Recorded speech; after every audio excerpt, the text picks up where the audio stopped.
Kumusta kayo? Praise the Lord. So, katulad sinabi ko, noong December 27, masaya tayo kay Pastor Albert. Pero malungkot din tayo kay Pastor Arman and his family kasi nagkasakit yung kanyang tatay and eventually namatay din. At katulad sinabi ni Brother L.A., tayo ay nakikiramay. Kaya mamaya po, meron tayong dalawang offering. Isa, yung ating regular. And during the announcement time, ay mag-ulit tayo ng offering. Iparamdam natin sa family ni Pastor Arman ang ating pakikiramay sa kanilang 2-hour offering. Pastor Arman has been serving ang taus-puso sa ating church. At magandang pagkakataon this time na iparamdam natin sa kanyang family ang ating pakikiramay. Okay, nagpakasyon po kami kasi just after wedding ni Pastor Albert, nag-drive ako mula Cavite sa amin hanggang Pangasinan, then Nueva Vizcaya. And then, nahilo ako. Pagkatapos sumuka, 3 beses. Sabi ko, silid na lang ang mag-drive. Okay, kasi baka kung anong mangyari. Iniisip kong bakit ako nahilo, hindi naman ako nahihilo sa pagdadrive. Pero baka dahil naisip ko, naghanda ako ng kape na may gatas. Yung gabi na yon ng 27, palagay ko na panis yun. Kahit mainit, ininom ko ng tinumagahan. Sabi ko, naghanda ako para ready ako yung early morning yung travel namin. Okay, pero naisip ko, baka dahil tumatanda na rin ako. Nakihila na, no? And then, pagdating namin malapit na sa amin, silid naman, tumigil kami sa side. Tapos medyo uulan ng konti. Nung i-drive din na kaalis, papunta sa kalsada, hindi niya nakita na may tricycle na parating.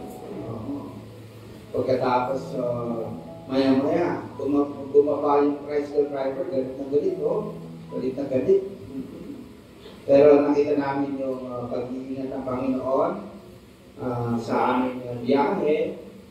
At yan din yung pag-iingat ng Panginoon. Pinakita niya throughout 2024. Kaya purihin ng Panginoon sa pag-iingat niya sa amin.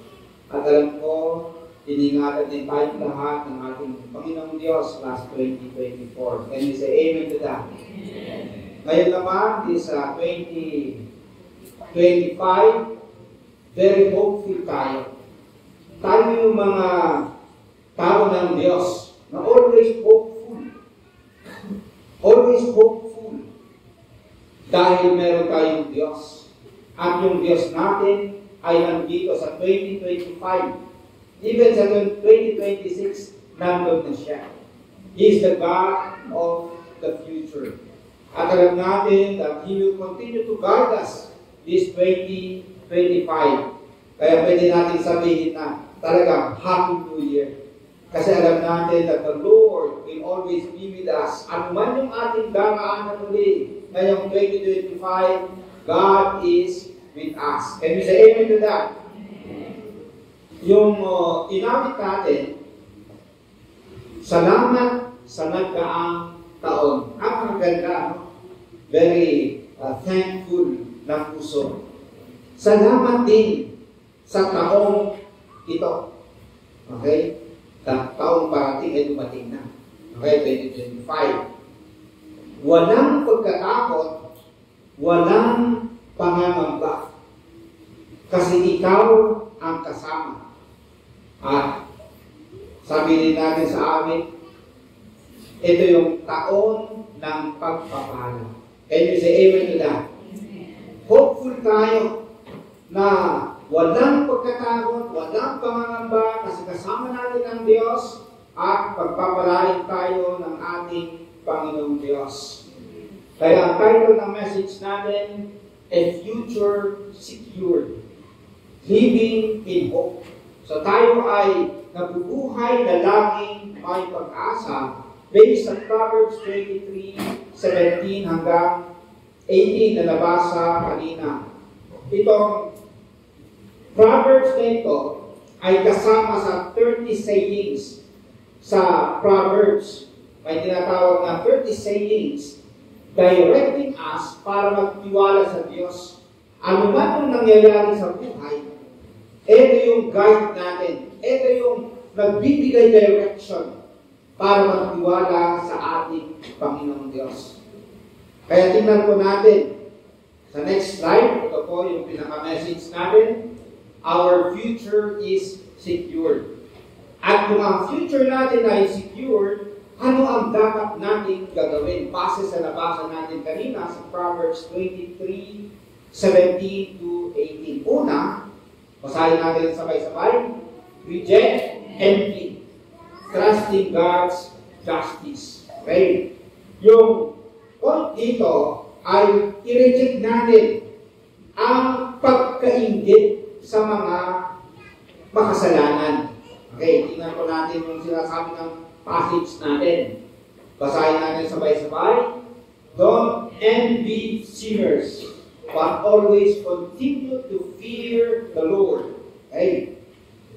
Don't envy sinners. Huwag mainggit sa mga makasalanan. Okay. Ito po yung context, yung temptation na mainggit yung mga people of God at that time, yung mga Israelites. Kasi napapaligiran sila ng mga mas mayamang bansa, yung mayaman in those days, na kahit sila ay masasama, kahit gumagawa sila ng mga kasalanan, nagpo-prosper sila. At kung titingnan natin sa nangyari, nasasakot pa sila. So, nagtataka sila, bakit itong mga makasalanan, mas nagpo-prosper pa minsan. Kahit gumagawa sila ng mga kasalanan. Kumbaga minsan na makikita natin, marami pong yumayaman sa korupsyon, sa mga maling gawa. Okay, mga peke, mga scam, mga ganon. So, sila ay bigla silang nagiging maayos yung buhay nila. Kahit sila ay gumagawa ng kasamaan. Parang ganon po yung nangyayari dito. Kaya, sinabi sa Proverbs, don't envy sinners. Nagpo-prosper man sila ng kasamaan, don't envy them. Okay. Kasi ito po yun. Next slide. Envy distracts us from God's faithfulness and breeds discontent. Pag tayo ay naiinggit sa iba, nawawala yung focus natin sa Diyos. Parang sinasabi natin na ang Diyos ay hindi tapat sa atin. Sa inamit natin kanina, hindi ka nagkulang. Nagkulang ba ang Diyos sa atin? Hindi po. Pero pag kino-compare natin sa iba yung buhay natin, parang sinasabi natin na may nagkulang ang Diyos sa akin. Hindi siya naging tapat sa akin at naging discontent tayo sa mga blessings ng Panginoong Diyos. Instead na awitin natin yung count your blessings, name them one by one, nag-iinggit tayo sa iba. Alright, so, ang Proverbs, sinasabihan tayo na i-reject natin yung envy or inggit. May example dito sa Psalm 73. Sa Psalm 73, verse 3 to 4, yung experience niya, sinabi niya, For I envy the arrogant, and I saw the prosperity of the wicked. They have no struggles. Their bodies are healthy and strong. They are free from burdens common to man. Therefore pride is their necklace. They clothe themselves with violence. So, ito yung testimony ng isang nag-iinggit. Nag-iinggit sa mga masasama kasi sabi niya, bakit sila ay mayaman? Sila ay healthy. And then, tinuloy niya, sabi niya, nakita niya sa 17 verse 18. Then I went into your sanctuary. Sa time na yun sa temple. Pumunta siya sa templo. Oh God! And I finally understood the destiny of the wicked. Truly, you put them on a slippery path and send them sliding over the cliff to destruction. Ito yung sabi ng nagsulat ng salmo na ito. Naiinggit ako sa mga wicked, sa mga arrogant. Kahit sila yung mayaman sa kanilang mga ginagawang kasalanan. Pero, naiintindihan ko na. Nung ako'y namunta sa templo ng Panginoon, niribig ng Panginoon sa kanya. Ito yung sabi niya, naiintindihan ko yung destiny. Kung ano ang kahinatnan ng mga makasalanan. Truly, you put them on a slippery path. Actually, sabi niya, madulas silang babagsak to destruction. Meron ding hangganan ang mga yan. May kaparusahan ang kanilang ginagawa. May judgment ang kanilang mga kasalanan. Kaya, hindi na siya nainggit. Hindi na. Kasi naintindihan niya, bandang huli, may final judgment. Kung hindi man sa mundong ito yung judgment sa kanilang kasalanan, may final judgment ang Panginoong Diyos sa kanila. Kaya ito po yung lesson natin mga kapatid sa next na slide. Trusting God's justice frees us from the trap of comparison. Kaya huwag na natin i-compare sa kanila. Sige, gumawa sila ng gumawa ng kasalanan, i-judge sila ng Panginoon. Pupunahin natin sila, sasabihan natin na masama yung ginagawa nila, pero pag hindi sila nagbago, bahalang Panginoon sa kanila, meron silang may parusa para sa kanila. At hindi tayo naiinggit. Alright? Kasi tapat ang Diyos sa atin. Okay. Ito pa. Reject envy by focusing God's plans for your life and trusting His perfect timing. Okay?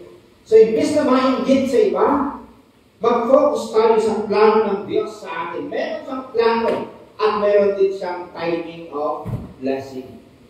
Okay? Minsan, hindi ito yung para sa'yo. Ito ang para sa'yo. Kailangan natin hintayin yung timing, yung blessing ng Panginoong Diyos. Naranasan ko yung mag-complain noon nung ako ay nag-uumpisa sa ministry. Ako ay nasa internship, ako ay nag-aaral sa Bible School, tapos may internship na nandun kami, nag-ministry kami. Pagkatapos nagkasakit ako. Ang sakit ko ay kung ano-ano ang sinasabi ng doktor. Hemorrhagic fever, recurrent bronchitis, kung pagkatapos sabi niya hindi ka nagagaling, yan na yung sakit mo. Pagkatapos habang ako ay nakahiga, nagko-complain ako sa Panginoon, Lord. Paglabas ko, kunting alikabok, kunting pusok, ububo ako, tapos lalagnatin, tapos ma-hospital.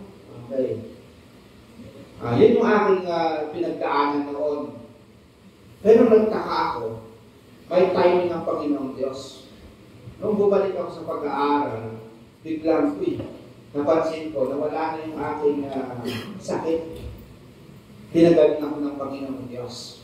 Walang imposible sa ating Panginoong Diyos. Ako ay, may mga testimonies ako, may mga experiences ako na gusto kong balik-balikan. Kasi, mabait ang Diyos. Tapat ang Diyos.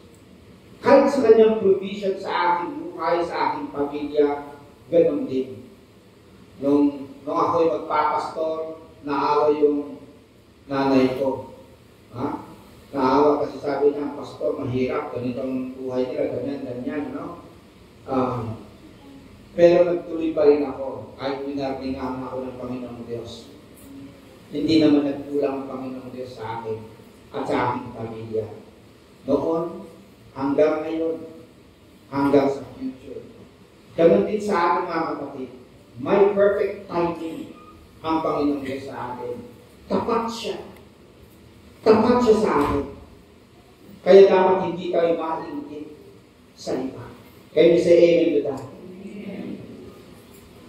Ang gagawin natin, ito yung next na slide. Basahin natin sabay-sabay. Revere the Lord. Living with Him for God. Okay.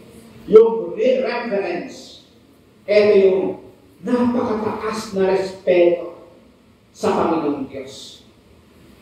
Sa passage natin, sa Proverbs 23:17, basahin natin ulit, ng sabay-sabay. Do not let your heart envy sinners, but always be zealous for the fear of the Lord. Sa Proverbs 1:7, the fear of the Lord is the beginning of wisdom. Yung fear of the Lord, hindi yung ikaw yung ay nakikinig sa harapan ng Diyos. Hindi po yun. Pag sinasabing fear of the Lord sa Bible, ibig sabihin nun, yung napakataas na respeto, na reverence. Na kumbaga isinulat ng manunulat noon na fear. Okay.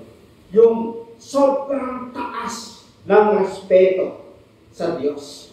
So, ganun po yun. Hindi po tayo yung natatakot tayo na nanginginig. Hindi po yun. Kundi nire-respeto natin, itinataas natin ang Diyos sa ating buhay. Kumbaga, siya yung worship natin, pinaka-sentro ng ating buhay. Always be zealous.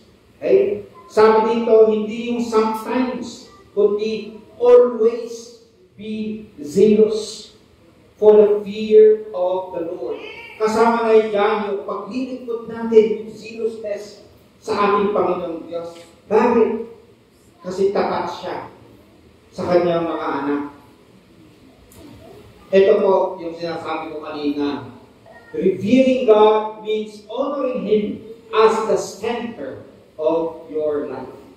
Okay? Siya po yung pinaka-sentro ng ating buhay. Balikan natin yung nainggit sa Psalm 73:25-26. Okay? Nainggit siya sa mga masasama, pero later on, nakita niya yung judgment nila bandang huli. And then, hindi na siya nainggit. Sa verse 25 hanggang 26, basahin natin sabay-sabay. Whom have I in heaven but you? And there is nothing on earth that I desire besides you. My flesh and my heart may fail, but God is the strength of my heart and my portion forevermore. Hallelujah. Imbes na nainggit siya, hindi na. Nag-focus na siya sa Panginoong Diyos. Sabi niya, whom have I in heaven but you? And nothing I desire on earth beside you. Sinasabi niya, kayo na Panginoong Diyos ang pinakagusto ko. Hindi na ako naiingit sa kung anong meron ng mga masasama. Kayo ang aking kayamanan. Kayo ang pinakasentro ng aking buhay. Sa langit man o sa lupa, kayo ang aking pinakagusto. Hallelujah. Marami pa tayong mga gusto sa mundong ito. At minsan yun nga po, nagiging temptation sa atin. Pero, mga kapatid, nawa dumating sa point na ganito tayo, katulad ng psalmist na ito na nagsulat. Sinulat niya yung kanyang testimony. Bandang huli, sabi niya, there is nothing on earth that I desire besides you. Kayo po, Panginoong Diyos, ang aking pinakagusto. My flesh and my heart may fail, but God is the strength of my heart and my portion, my inheritance forevermore. Umamon tayo kanina, nagaganap ang puso ko pagkapiling ka, O Diyos. O kay saya ng bawat araw, pagkasama ka, Jesus. Can we say amen to that? And then, ito sinabi natin sa amin, ikaw lamang ang kasiyahan, ikaw lamang ang kaganahan sa puso ko, Jesus. Ikaw lamang. Totoo ba yun? O naghahanap pa tayo ng ibang kasiyahan? Nawa dumating sa point na katulad ng psalmist, na tayo siyang maingit sa iba. Marami siyang gusto. Pero dumating sa point na sabi niya, ikaw lamang, Panginoon Diyos, ang aking kasiyahan. Ikaw lamang ang aking kaganahan. Ikaw lamang, Panginoon. Mawala man sa akin kung ano sa mundong ito, nandyan ka pa rin. Ikaw pa rin ang nagbibigay ng kasiyahan sa akin. Ginamit din natin, you're all I want. You're all I ever needed. Amen mo ba? Totoo ba yun? Ikaw lamang ang gusto ko. Ikaw lamang ang kailangan ko. And then, ito po yung sinabi natin sa awit. Help me know you are near. Help me know you are near. Kasi minsan nakakalimutan natin na kasama natin ng Diyos.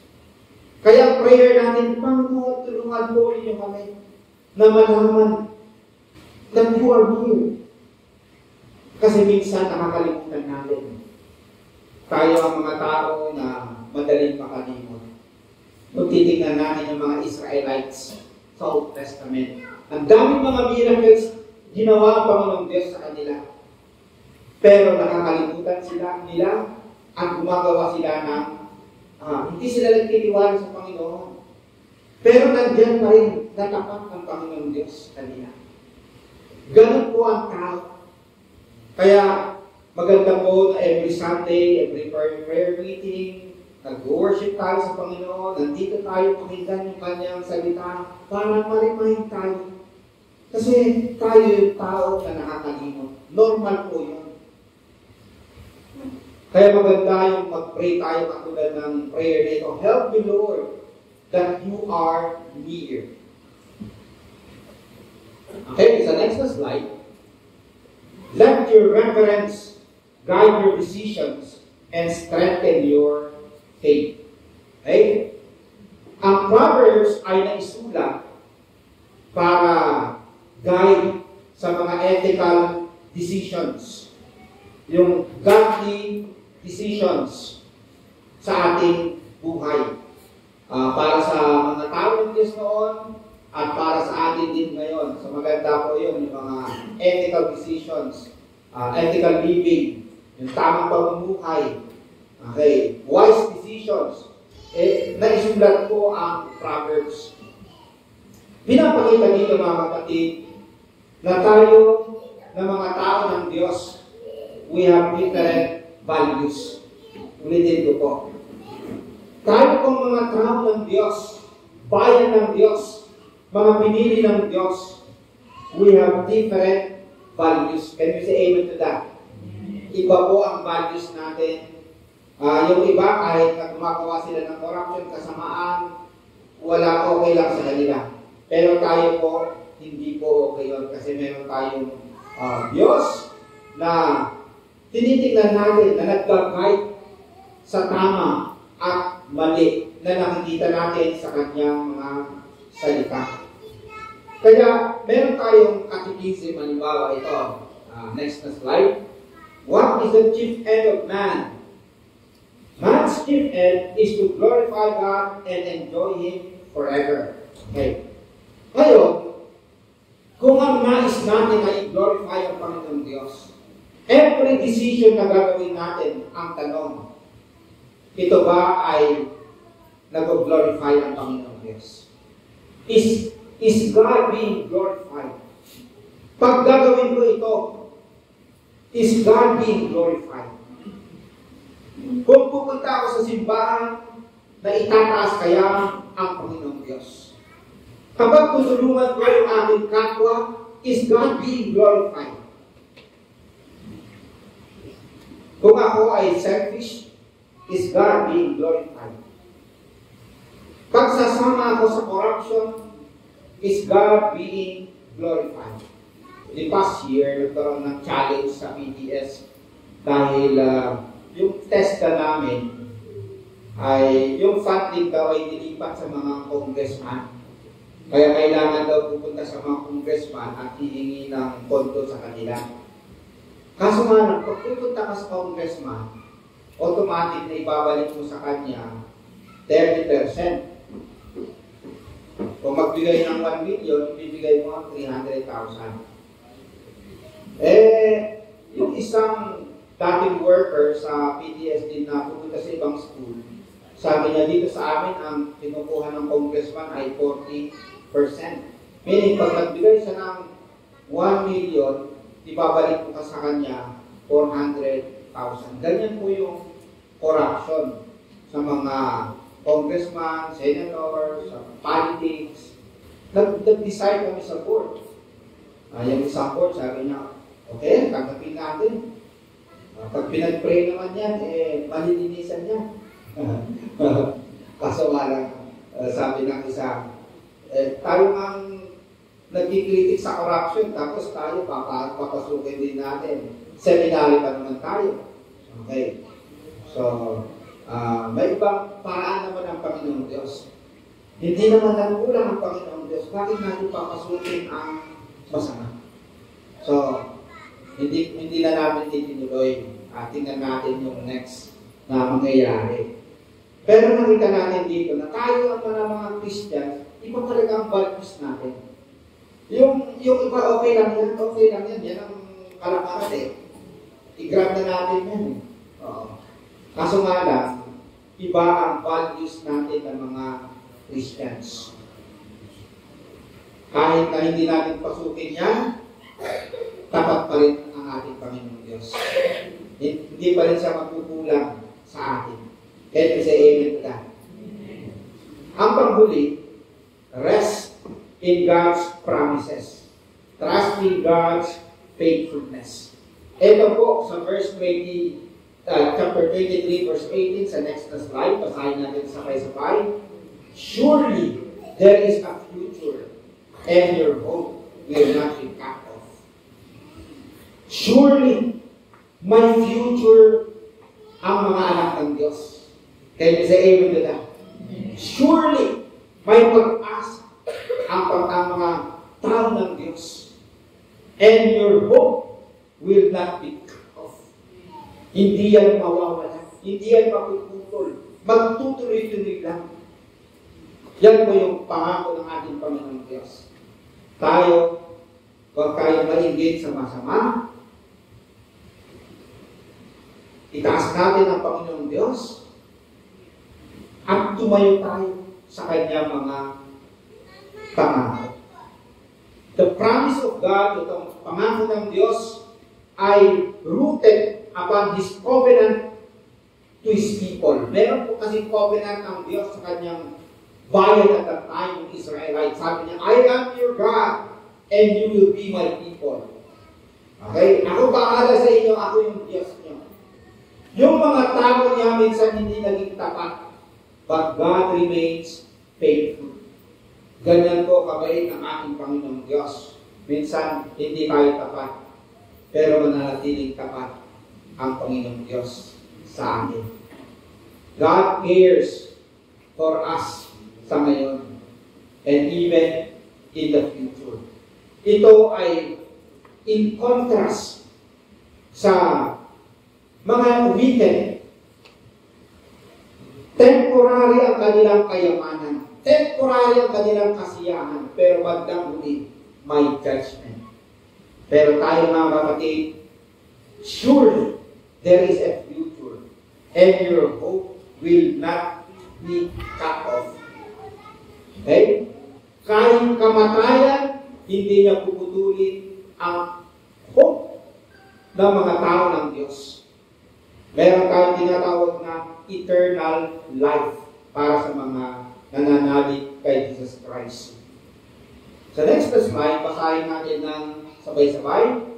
God's promises remind us that our future is secure no matter the challenges we face.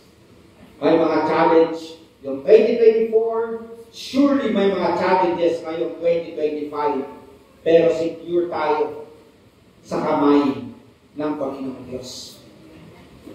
And I give them eternal life, sabi ni Jesus Christ, and no one will snatch them out of my hand.